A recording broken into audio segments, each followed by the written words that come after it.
আমি ভাবি যে রাত্রে শোয়ার সময় আমি কিন্তু রোজই ভাবি যে না আজকে সকাল সকাল উঠবো, উঠে আগে এই যে ঘর দরগুলো ঝাঁট দিয়ে পুজোটা আমি করে নেব, তারপর চা খাবো আর বাদবাকি কাজগুলো করব। কিন্তু আমার কিন্তু এইটা কোনো দিন হয়ে ওঠে না, মানে আজ পর্যন্ত বিয়ের পর থেকে আমি ঠিক অনেক চেষ্টা করি কিন্তু আমার ঘুম আমাকে ছেড়ে যায় না।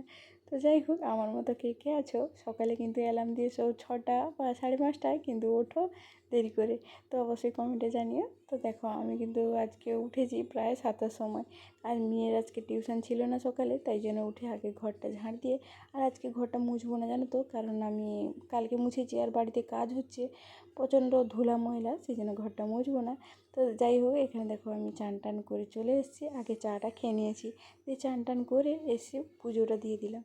তো পুজোটা করে আবার মেয়ে যাবে স্কুলে, কেন স্কুল আছে, তাই জন্য একটু আলু সেদ্ধ বসিয়েছি, আজকে শনিবার আছে ভাত বসাবো না, তো একটু আলু সিদ্ধ করবো আর মুড়ি খেতে যাবে।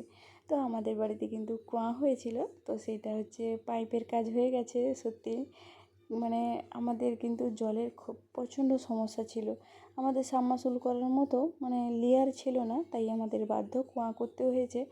কুয়ার জলটাও কিন্তু কি সুন্দর দেখো, ফ্রেশ। সত্যি গোবিন্দর কৃপা না থাকলে আমরা কিন্তু 1 বছরে বা 2 বছরের মধ্যে এত কিছু কাজ করতে পারতাম না। মানে সামনে বছরে আমার 2তলা ঘর হয়েছিল আমাদের, তো এই বছরে রং করা হচ্ছে, তারপর জলের কাজটাও হচ্ছে। তো যাই হোক, আমি এখানে রান্না বান্না করব আজকে, ওল আর আলু দিয়ে ঝোল করব, ডিমের ঝোল।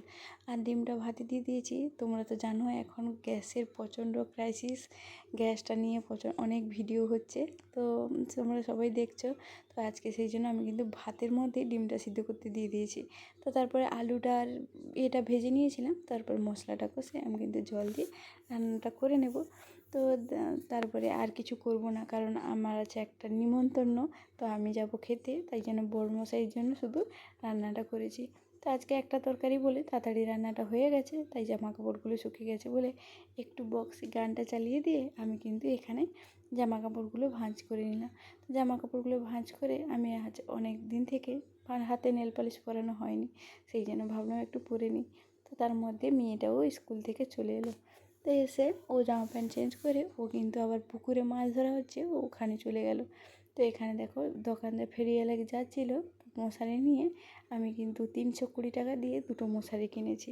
তো যাই হোক, দেখো এখানে মাছ পড়েছে, এই মাছগুলো পড়েছে পুকুরে, আর আমরা গ্রামে থাকি, তো পুকুরের মাছ পাই, শাক সবজি বাড়ির মধ্যেও চাষ করে খাই। তো যাই হোক, রেখে দেওয়া হয়েছিল, তাই জন্য আবার 5টার সময় বিকেলে আমার কর্তামশাই মাছ কাটছে, আর আমি মাছের আঁশগুলো ছাড়িয়ে দিচ্ছি। ও বললো তুমি আঁশগুলো ছাড়িয়ে দাও, তাহলে মাছটা কাটা তাড়াতাড়ি হয়ে যাবে। তো আজকের ভিডিওটা এই পর্যন্ত, তোমাদের কাছে কেমন লাগলো কমেন্ট করে জানিও, আর ভালো লাগলে একটা লাইক করে দিও।